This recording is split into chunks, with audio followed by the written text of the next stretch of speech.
문 대통령은 시정연설에서 일자리 추경안의 중요성을 강조했습니다. 국민의 삶이 고단한 근본 원인은 바로 일자리입니다. 한국당은 인사 문제가 풀리지 않으면 사실상 모든 국회 일정을 보이콧하기로 당론을 국민의당과 모았습니다. 바른정당도 현재로선 협조할 의사가 없음을 분명히 했습니다.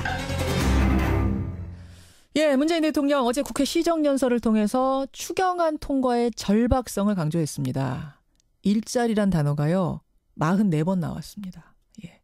하지만 야권의 반응은 냉랭하죠. 처리 과정이 순탄치가 않아 보입니다. 게다가 어제 강경화, 김상조, 김희수 후보자 청문보고서 채택 무산됐습니다. 모두 무산됐습니다. 이래저래 꼬여있는 상황.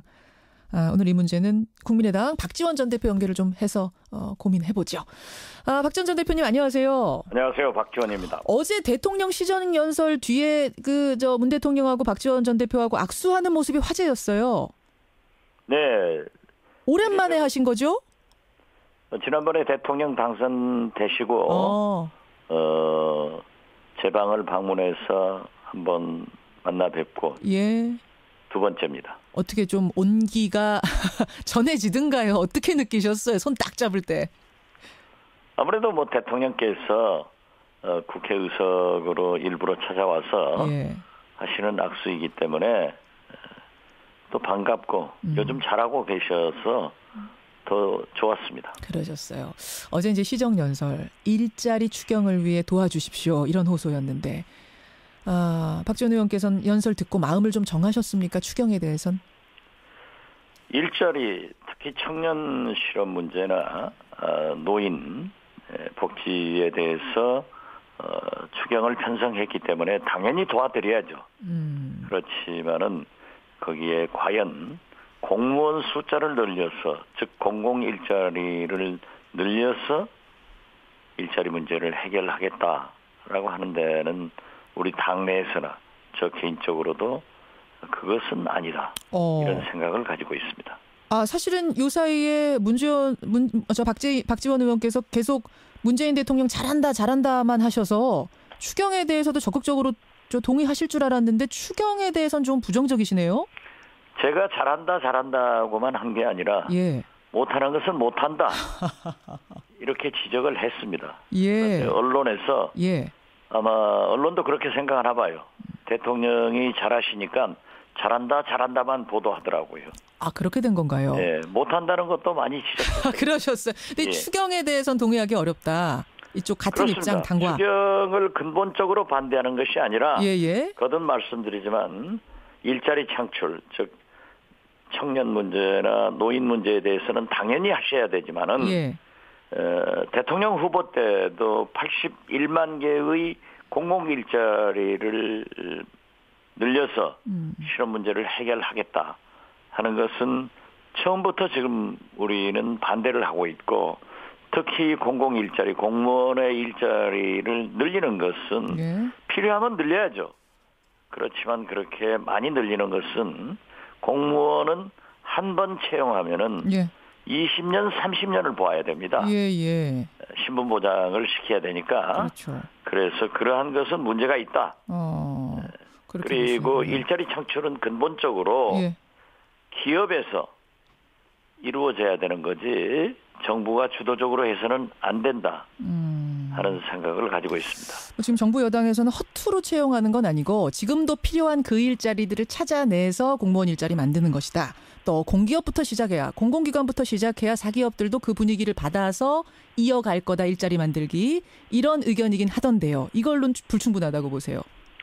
저는 IMF 외환위기 때 기업을 또 정부를 구조조정할 때도 그런 얘기를 했습니다. 예. 구조조정이라고 하는 것은 무조건 잘라내는 구조조정도 있지만은 부족한 것을 채워주는 구조조정도 있거든요. 그래서 당연히 소방직이나 이러한 공무원은 늘릴 필요성이 있으면 늘려야 됩니다. 예. 그렇기 때문에 그렇게 흑백 논리로 공무원은 안 된다. 이런 것은 아니고, 그건 아니고. 늘릴 수 있는 것은 늘려야 되지만은 예? 또 줄여야 될 것이 있으면 줄여서 근본적으로 작은 정부를 지향해야 된다. 그런 이런 말씀. 얘기를 하는 겁니다. 그러니까 지금 81만 개 이렇게 뭐 숫자를 박아놓고선 자기적으로 가지 말아라 뭐 이런 말씀. 조금 더 효율적으로 계산을 따져보자 차근차근하게 이런 말씀이세요. 지금 지방에 기초단체를 가면은 인구는 3만 명 내외인데 예. 공무원 숫자는 1,000명, 2,000명으로 늘어나고 있어요. 예. 물론 사회복지사 같은 것을 채용하는 것은 바람직하지만은 그러한 문제를 근본적으로 가지고 있다 이런 얘기입니다. 알겠습니다. 이 참 추경도 지금 박지원 의원 말씀 들어보니까 쉽게 풀릴 상황이 아닌 것 같은데 게다가 인사 문제까지 겹쳤습니다. 자유한국당 저는 이미 문재인 정부가 굉장히 강하게 산들바람 불어서 나가지만은 봄단은 끝난다. 그런데 7가지 문제가 올 것이다라고 하는 중에 두 번째가 추경 문제다 이렇게 지적을 했고 이것은 비록 자유한국당은 참여를 하지 않지만 예? 모두 3당이 지금 논의는 하고 있지만은 조금 문제가 있을 겁니다. 아니 지금 그러니까 자유한국당은 세 사람 다 안 된다. 강경화, 김상조, 김희수. 국민의당은 적어도 강경화 후보자는 안 된다 이런 입장인데 박지원 전 대표께서는 셋 다 찬성 입장이셨죠. 지금도 그대로십니까? 제 개인적 생각은 변함이 없습니다. 예. 김상조, 김희수, 강경화 이 세 분들을 해줬으면 좋겠다. 하자 이런 생각이지만은 예. 우리 국민의당 의원총회를 열어보니까 특히 청문회에 참여했던 청문위원들이 전부 반대를 하고 있어서 우리 당론으로 반대가 사실상 결정돼 가지고 그렇죠. 굉장히 어둡습니다. 지금 상황이 굉장히 애매해요. 만약 야당이 그러니까 특히 국민의당이 입장을 바꾸지 않는다면 대통령은 강경화 후보자 임명을 강행하거나 아니면 포기하거나 둘 중 하나를 선택해야 되는데 만약 강행을 할 경우에는 김희수 후보자를 버리는 꼴이 됩니다. 왜냐하면 김희수 헌재소장 후보자는 국회 인준을 꼭 받아야 되는데 국회에서 통과시켜주지 않을 가능성이 크기 때문에요. 강경화냐 김희수냐. 어떻게 해야 된다고 보세요? 어떻게 하시겠어요? 만약 박지원 전 대표가 지금 대통령 입장이시라면. 제가 하고 싶은 말씀을 우리 김현정 앵커가 해주니까 대단히 전략적으로도 정리를 잘해줘서 감사합니다. 이 예측이 맞습니까? 지금 제 예측이? 맞습니다. 맞아요. 예. 예, 아주 정확하게 맞는데요. 예. 저는 대통령께서 조금 더 인내하면서 설득할 필요가 있다. 만약에 강경화 장관을 그대로 임명한다고 하면은 예. 김희수 헌법재판소장의 인준 표결에 장담하지 못합니다. 그렇기 때문에 또 앞으로 사실 제가 되게 어림짐작으로 해보니까 9월까지 대법관, 대법원장, 헌법재판관 여러 약 30여 차례의 인사청문회가 남아 있습니다. 예. 그런데 대통령께서 이미 5대 비리에 관계되는 사람들은 임명하지 않겠다라고 국민한테 약속했단 말이에요. 예. 그런데 지금 어제 그제 임명한 새 장관들은 더 많은 것을 걸리고 있어요. 오늘 아침 보도를 보더라도. 그런데 과연 이것을 두고 대통령은 하지 않겠다고 해놓고 이걸 가지고 계속 임명할 수 있겠는가. 그래서 저는 비록 개인적으로 강경화 장관의 임명을 찬성하지만 대통령께서 강행하면은 김희수 헌법재판소장의 본회의 인준 표결이 부결로 유도될 것이고 앞으로 계속 인사청문회에서 협치는 찾아볼 수 없다 하는 말씀을 드립니다. 아니 근데 설득을 지금 안 한 게 아니잖아요. 정부 여당이 다 나서서 뭐 정무수석도 그렇고 물밑으로 굉장히 노력을 해서 소통을 하고 있는 걸로 아는데 자유한국당은 꿈쩍 안 하는 거 아닙니까? 국민의당도 뭐 마찬가지고요. 국민의당도 마찬가지가 아니라 그러한 것을 모색을 하고 있기 때문에 저는 좀 더 노력할 필요가 있다.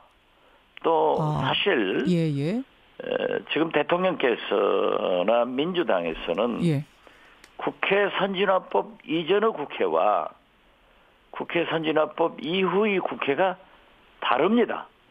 그리고 특히 문재인 대통령은 과반수 의석도 가지고 있지 않은 취약한 정권입니다. 그렇죠. 예. 마치 지금 120석 300명 국회의원 중 예. 120석을 확보한 민주당의 대통령이 예.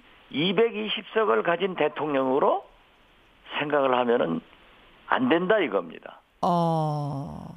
그러면은 박지원 전 대표님, 제가 정리를 다시 한번 해보자면 강경화, 물론 지금 개인적으로는 세 사람 다 좀 했으면 좋겠다라는 의견 가지고 계시지만 야당이 이렇게 반대하는 상황에서 강경화 후보자 강행은 말리시는 거예요. 그렇습니다. 설득할 때까지 최대한 설득해라 이 말씀이세요? 그렇죠. 냉각기도 좀 갖고 예. 더 설득을 하면은 예. 가능성이 있을 건데 마치 120석 가진 대통령이 예. 220석 확보한 대통령처럼 어허. 임명을 강행하면은 어떻게 되겠냐 이거죠. 줄줄이 30명 인사청문회가 다 문제가 될 거다. 앞으로 험난해질 거다. 그렇지 않습니까? 만약 강경화 장관을 임명하면은 예. 그것이 기준 스탠다드가 된단 말이에요. 예. 그러면 다 강경화는 됐는데 왜 이건 안 되느냐? 안 되느냐. 또 지금 현재 5명 어제 그제 발표한 인사들만 보더라도 예. 이분들은 감동도 없고 스토리도 없어요. 거기에 대해서는 또 혹평을 하시네요. 김상조 공정거래위원장이나 예, 강경화 외교부 장관 후보자 같은 분은 감동도 있고 스토리도 있거든요. 그런데 청문 과정에서 이러한 것이 나타나니까 예. 지금 상당히 어려움이 있는데 더 많은 논문 표절과 더 많은 잘못이 있는 그러한 분들을 계속 임명해놓고 해주라 예. 하는 것은 설득력이 없어지는 거예요. 알겠어. 그러면요, 저 박지원 전 대표님, 대통령이 어떻게 설득을 해야 이게 설득이 될까? 지금 최대한 설득을 하라라고 하셨는데 얼마나 더 해야 되고 어떤 방식으로 해야 됩니까? 그걸 제가 잘 알면 대통령이죠. 아니 그걸 주셔야죠. 그게 문제인 잘 거예요. 아실 거고 실제로 대화들을 많이 하고 예. 그러기 때문에 저는 그렇게 생각하면 됩니다. 대통령께서 예. 박근혜 대통령 탄핵 이후 예. 우리 국민들이 요구하는 시대 정신은 새로운 대한민국, 국가 대개혁을 바라고 있습니다. 저는 적당한 비유가 되려는지 모르겠습니다만은 4.19 혁명 후 예. 장면 내각이 출범해서 예. 얼마나 많은 국민들이 민주주의를 요구했습니까? 이때 장면 내각이 잘못 핸들링 해가지고 5.16을 가져왔습니다. 이렇게 중대한 문재인 정부이기 때문에 저는 120석 가진 정당의 대통령, 예.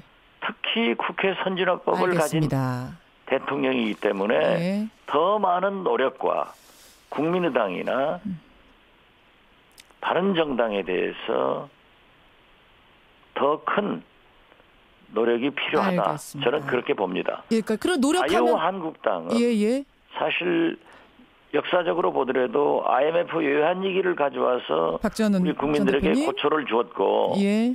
지금 시간이 많지 않아서 짧게 정리 박근혜 부탁드립니다. 탄핵시켰는데 예. 그분들을 설득하기는 어렵지만은 국민의당이나 바른정당에 대해서 더 노력을 하는 것이 필요하다 이렇게 봅니다. 여기까지 말씀 드려야겠습니다. 오늘 고맙습니다. 네, 감사합니다. 국민의당 박지원 전 대표였습니다.